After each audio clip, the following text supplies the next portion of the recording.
in my life. Could I have more things? Sure. I could get a job making twice what I'm making now. But am I willing to put in the time and the effort to do it and lose out with God? I'm not exactly sure how he would lose out with God for doubling his effort in earning money. That would be losing out with God? Or does he mean to double what he makes, he'd have to put in double the time? I'm unsure if the effort means double the time or putting in the effort to find a new job at all. I don't know. It's very unclear. But to put that out there, that to better yourself, like, is this a message you want to give people who are sitting there? You are part of an organization that preaches tithe or go to hell, and that God comes first in the money department. And so I'm very curious how that plays out. We know in Graham, they have no excuse policy for not being there every time the doors are open. Does young master Glenn Denton here do the same thing to the people that come to listen to him, and to leave them with that idea that there is a way to lose out with God by bettering your financial situation? I don't understand that. I'd rather be God's servant. I'd rather serve God and let him bless my life and let him bless me. This is a little confusing as well, because as you listen to him proceed, it almost makes it seem like he's saying, to most people I've known who are Christians, when you get a good job, you usually thank God for it and will say that you believe he helped you with that. In this case, he almost appears to be saying he's not going to put in the extra effort. He feels like for some reason he will lose out with God. I don't know if it would hinder his outreach as a minister, as a representative of this group in Florida, thereby angering God and losing out with him. It's amazing to me. And I'm not getting down on anybody. He says he's not getting down on anybody because that's just not how he rolls. But I know how much some of y'all make. Of course he knows how much some of y'all make, because he receives the tithes. So he knows it's 10% of your gross earnings. And to use that here, I don't know. I don't know how many people are sitting in that room. I really don't. Let's say there's just a couple people there, a few people, and they all know what each other does, probably, what they do for a job, if they've been coming there for any length of time together. It seems not nice to do that. Like, I know how much some of you make. He knows it, and who knows, maybe people just say it. I guess I was brought up in a time, I'm 61, where, I don't know, we didn't share that. Mostly our parents, too, didn't share how much they made or how they voted. They didn't share a lot of things that, frankly, aren't anyone's business, right? So, I don't know, this comes across like, like betraying confidentiality. Like,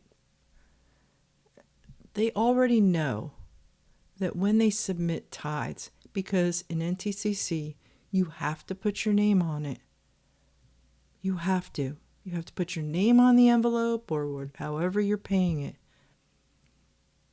and how much it is, and that it's designated as a tithe. With them, it's tithe or go to hell.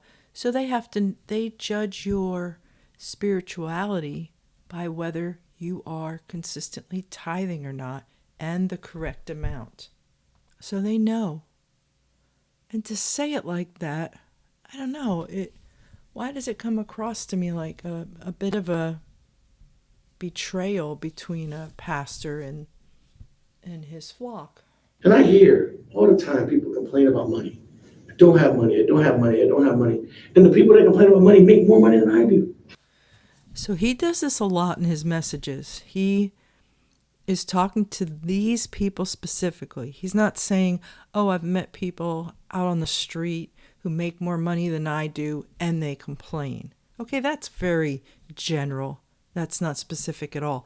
He is, if you could zoom in like on a Google map, zoom into street level, and you're up close and personal, just standing right there. And that's what he's doing. He's zooming in on his group of people there, which I do not believe there's many. I don't. And I've seen some of their pictures of their gatherings. And so, how long I asked that, and yet I think of how long I was in, and I heard some crazy preaching through the years. So I'm not going to ask that rhetorical question. Why do they stay? Why do they come back? We know there's lots of reasons, but aside from that, he's zooming in. He may be talking about one or two people, and they've maybe griped, and he's saying, you make more than I do, and you're complaining. Well, you're going to compare circumstances? Should they lay it all out for you? Or do they have children? Now, he has a dog, so kind of he has a child, but he's talking to people. And are they a one-on-one similarity? Are these people who have children? Do they have financial responsibilities that you don't know of? And he's just zeroing in on people who are in that room. If the way he worded it is correct, that's how it comes off. That they're in the room and he's saying this to them. And he's comparing apples and oranges for real. You can't compare two people, even two people that make the same amount of money, if you don't know all of the list of things that they have to take care of. And the burden of tithe or go to hell. It's obscene. I'm sorry, it's obscene. I'm just going to say it. And I don't have two incomes. I don't have a government check. I don't have disability. I don't have all these things that some people have. But yet I can tell you right now with a straight face that God is blessed and I have everything I need. I have pretty much everything I want. I can't imagine wanting, really, I don't want a $4,000 headpiece from Apple. It's pretty. But if I want one, God will give it to me. If I want one, God will give it to me. So either he means somebody else will give it to him, maybe as a gift, or he will save up the money and buy it, or put it on a credit card, whatever he does, typically for high value items. Oh. Well, if I bought it for you, Pastor, I'll take it. I'm not stupid, right? I'll use it a couple times here and there, but I don't have time to sit there and play with the thing all day long. When I heard him say that part, well, if I buy it for you, Pastor, will you take it? Of course I'll take it. I'm not stupid. I let out such a cry in the house. I still, in playing it over several times, cannot believe what this man just did. As acting in the capacity of a pastor. He's in this service that's supposed to be like a big deal, right? In the Christian world. Resurrection Sunday, it's called now. It's not even Easter Sunday anymore, because the churches want to focus on what it is and not what it isn't, which is, it is not the Easter bunny and eggs. So some of them spend time saying that. He did that in this service too. When you boil down this service, I almost thought to do it, but I just don't want to take the time. he spent a lot of time not talking about really anything. And this is one of those anythings. I feel like, when someone does something blatant like this is abuse. This is abuse of the people who are sitting there who think, for some reason why, I don't know, he's not a man of God. Who wants to serve that God who drops hints of $4,000 Apple headphones? I had to look it up to see, is there such a thing? Is there such a thing? You would take it? Dude! What does the Bible say? What does the Bible you say you believe in? The King James Version, New Testament. What does it say to receive monies for? Huh? What? Not for your birthday bash, which I saw on your Facebook page, and which so many of these preachers do. Because Kekel said, you're losers if you don't take care of your pastor. And those pastors that have that wickedness, that seed of wickedness in them, they also put that out to their congregations. You know, one of the reasons why we left Newport News, Virginia, was because the preacher and his wife that we took over for pulled shenanigans like this with their congregation.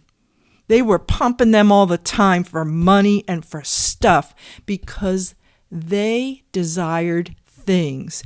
They thought a name brand was something, man. Name brand car, highfalutin car, a nice house, to the point where it was all they talked about. It was gross. And when we started finding out what they were doing and what they were saying to the congregation, we let, of course, the Kekels know, Davis know, Olson know. We were disgusted. And look, nothing has changed. And this man is here doing this. And he's got this false doctrine he puts out there about losing out with God because you need to work more to pay bills and do that. And then he does this. Does he really believe in his heart God is pleased with this? Does he really believe that? With him saying this and him blatantly saying he would take it, he's not stupid. No, you don't take it. You definitely don't take it after you put it out there. You tell the person, go bring this back. Seriously, bring it back. You know what is better even? Don't say it in the first place. Do you care about those people or what? This really, really bothered me to my core because I feel like, and I hope I'm not the only one, and I hope I'm not the only one that feels this way of people that are sitting in the church right now. This is such a drop of a hint. When I was younger, before I went in the Air Force and everything, it was before I was 25, so somewhere after high school and before being 25, I had dated a guy who DJ'd on the side. And he taught me, and this was back in the day where it was old-fashioned turntables and vinyl, and you learned how to match up beats per minute and what songs went together.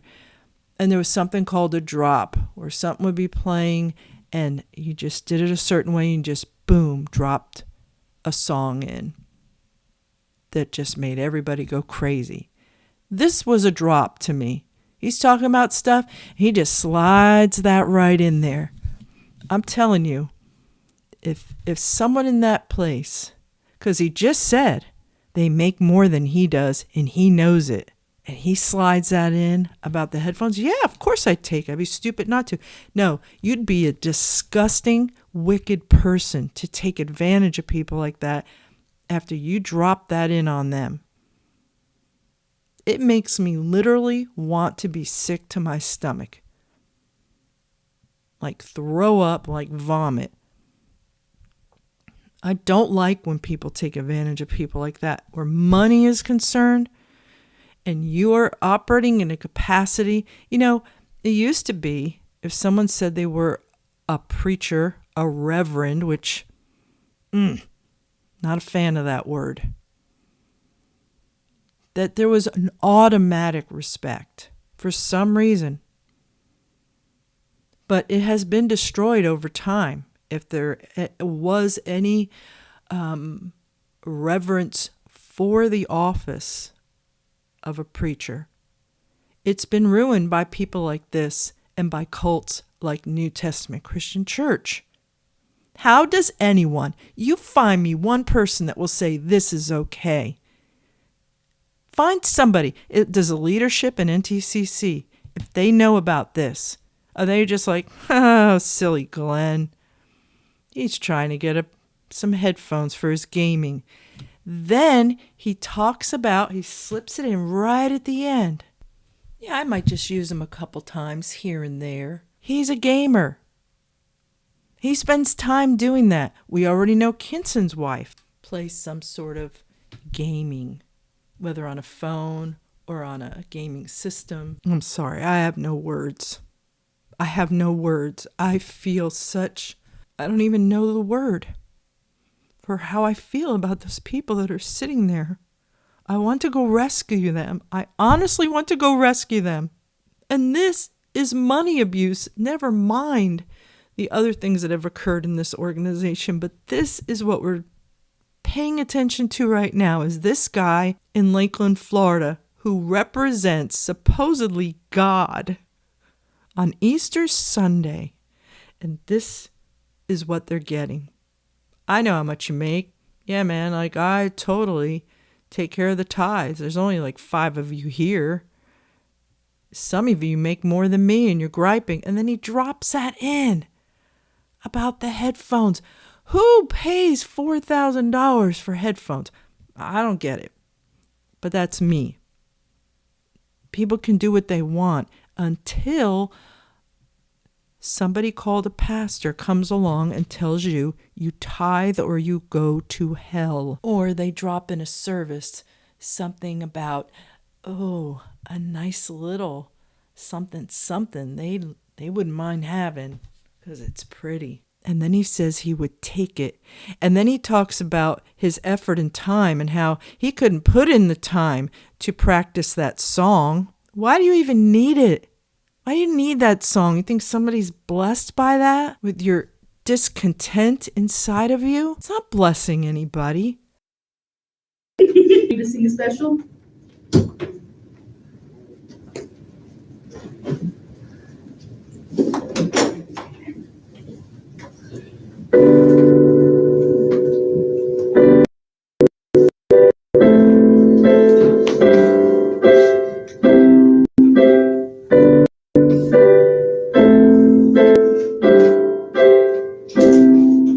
See my hands, look at my feet.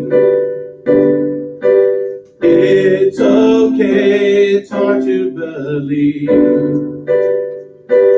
I have faith, you will do greater. Let's start over.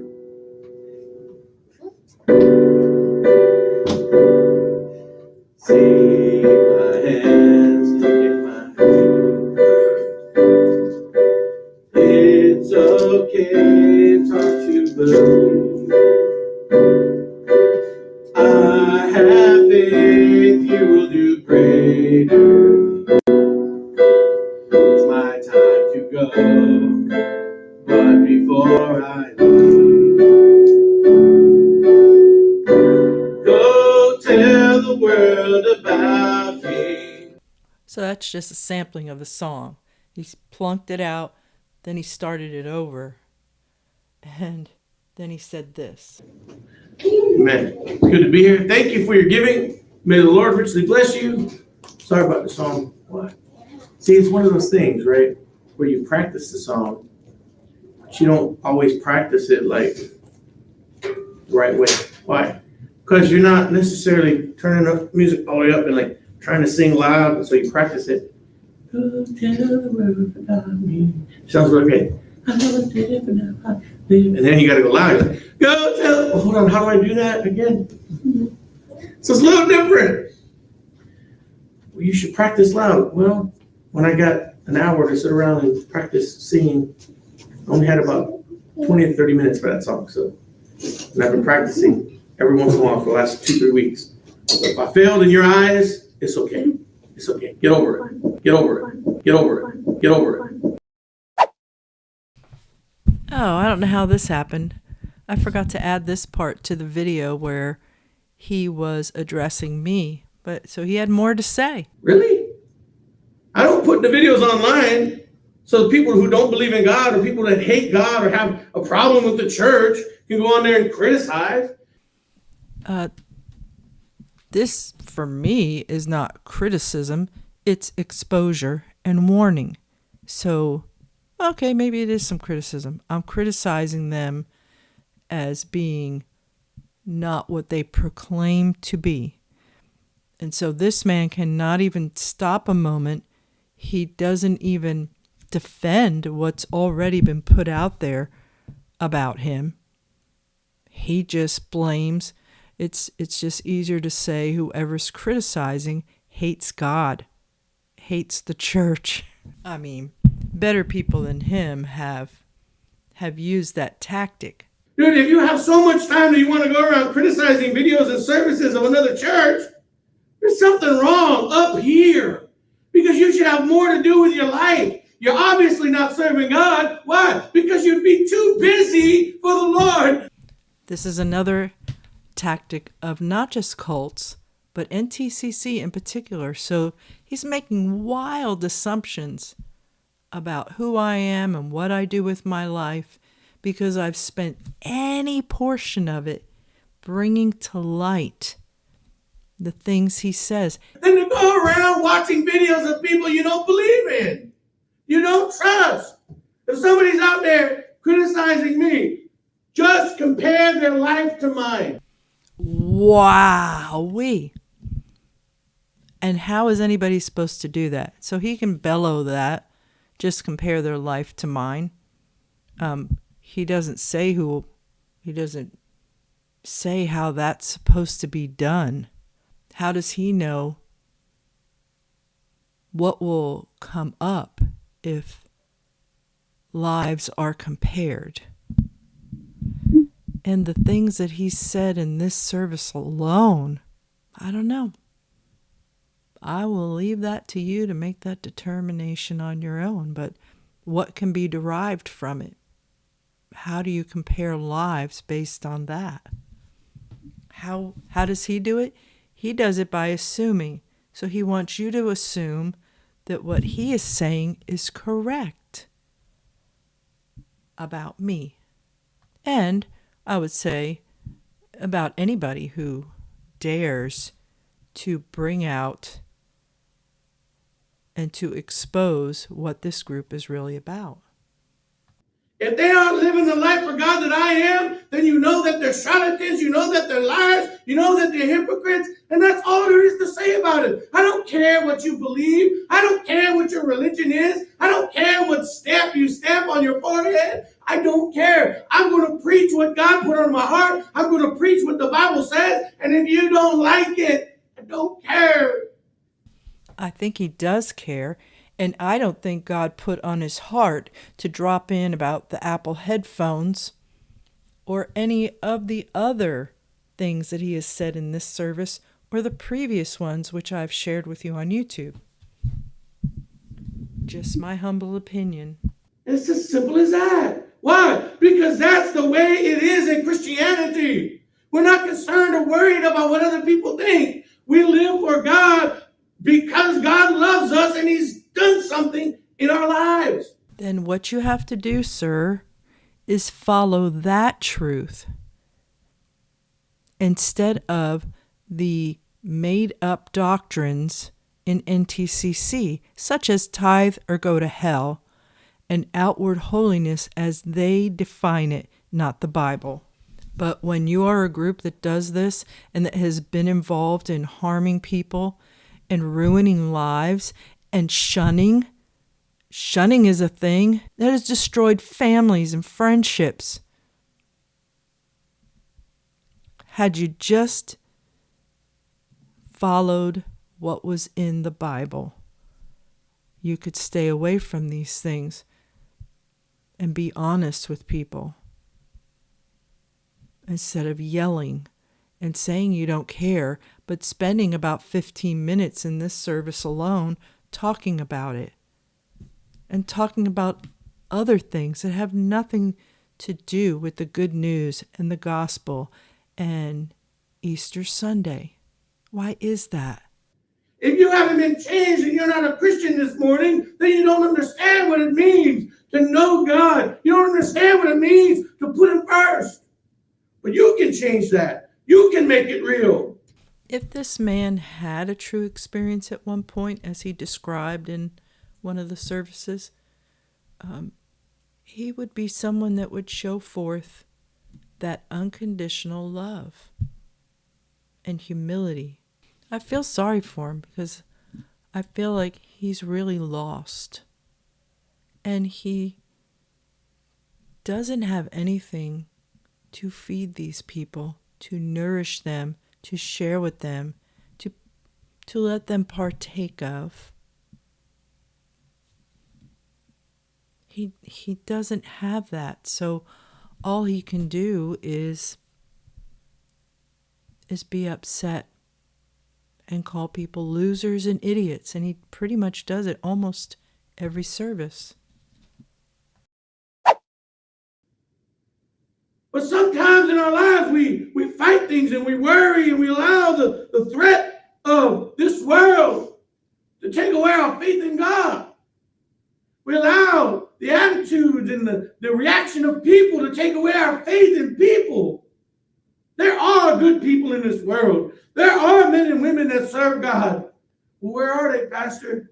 You should be one of them. You should be one of them. I'm not worried about everyone treating me right or everyone being nice to me or everyone respecting me. I don't care. Man, if I go to Burger King and the sorry, worthless the cashier is disrespectful to me, I don't care. Just as long as you give me my food. Right? Just give me my food. I might get a little upset if it's wrong. Come on, man, I paid for this. Can you fix this? And they got an attitude about that. And it's like, can I just get my burger? There goes a point where I'm just like, forget it. I don't want it. Why? Because if they're already nasty to you, who's to say what they're going to do to your food when they go back to fix it again? His view of other humans is very negative.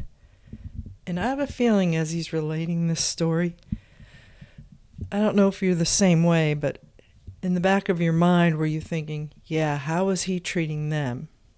Because he started to say the sorry worker and he corrected it a little. Don't want that. I don't want it anymore. I deserve it. I paid for it. Okay, you go pay for it. You can have it. It's yours. I'll pass. It was my last $5. If you only got $5 to your home, why are you spending it at a fast food restaurant? Go buy yourself $5 worth of ramen. Ramen. I don't eat ramen. I won't eat ramen. I don't want to eat ramen. Right? But I remember it was like 3 cents for a little pack. I don't know what it is now because I haven't bought any. But it used to be 3 cents for a little pack. Right? Don't tell me after church, oh, Pastor, this is how much it cost. I don't care. I don't want to buy any. Well, if that's all you had to eat, Pastor, you would eat the ramen. I probably wouldn't. I'd probably go out and look for some plants or some flowers somewhere, go eat some leaves off a tree before I ate ramen. And I don't eat anything green. So you can have all the ramen, you can eat it. But man, if all you got is $5 to your name, why would you go and waste it for one meal that may not even turn out right? That's kind of weird. It's kind of messed up, don't you think? Man, take care of yourself. He's saying, take care of yourself. Oh, just intermission, right? Put this in there. So my favorite burger ever Just bear with me. It's got nothing to do with the message, but it's very important to me. They got this Philly cheesesteak burger from Carl's Jr.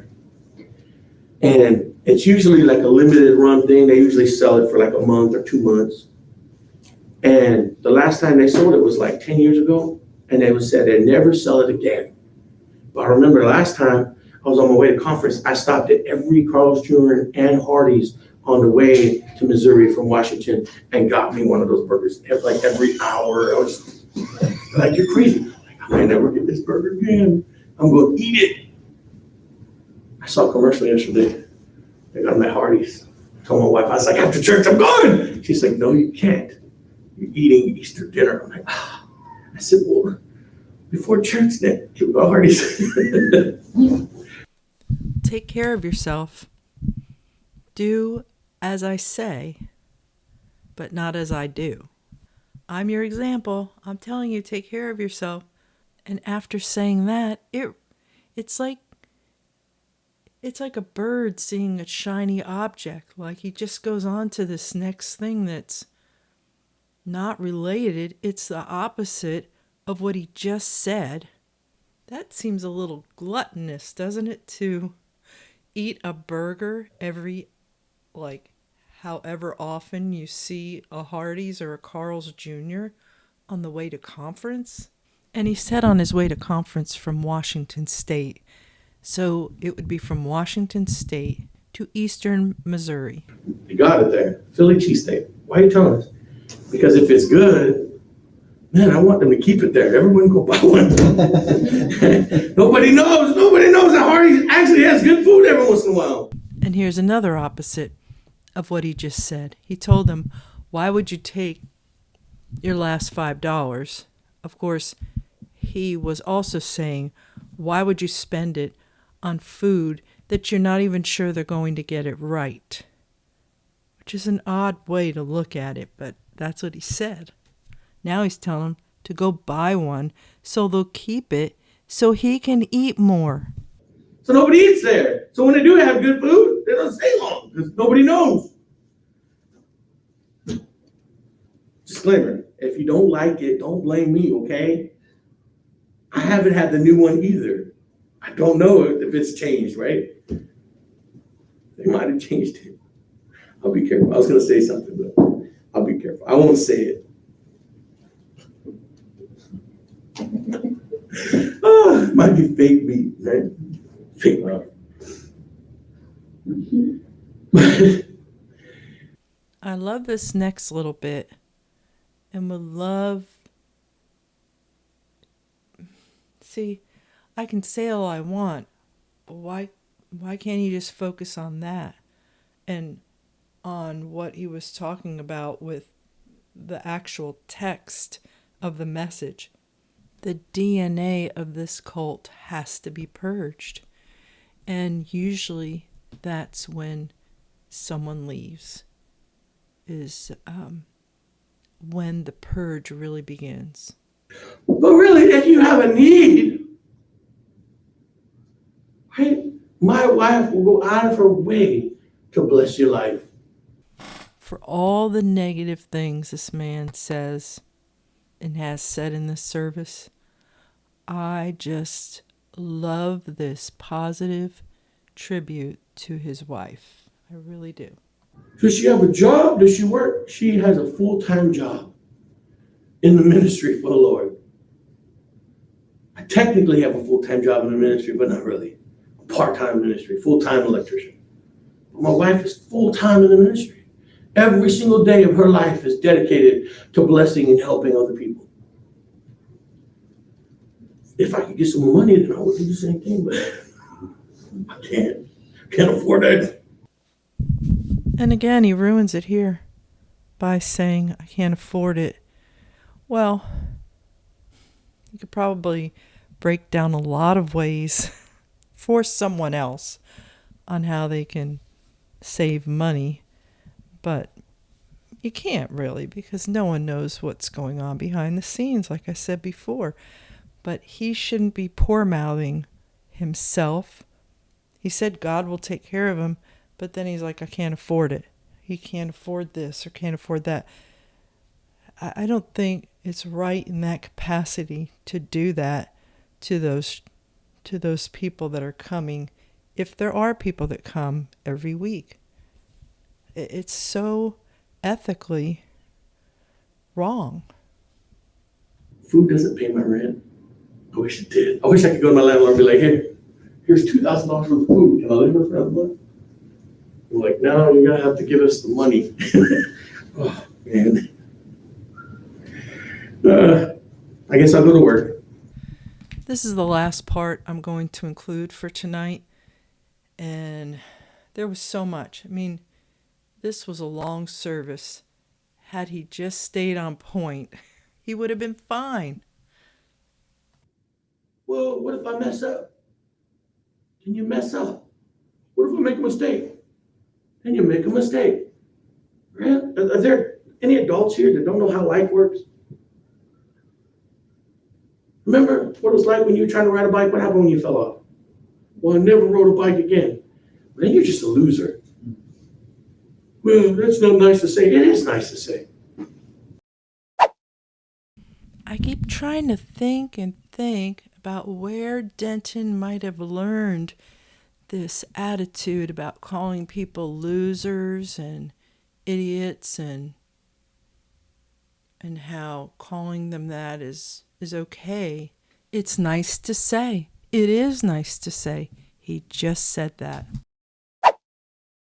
And we'll end this with a little clip from the leader of New Testament Christian Church, president of the Bible school, whatever he's calling himself these days. He says he has 3 jobs and he gets 3 payments for those jobs. So, must know what he's talking about. If your wife gets out of line and starts jacking you up and getting in your face, just tell her, you need to close your pie hole. I run this house, not you. You got the guts for that? Well, you have to be nice. You can't be nice about this stuff. Nice doesn't work.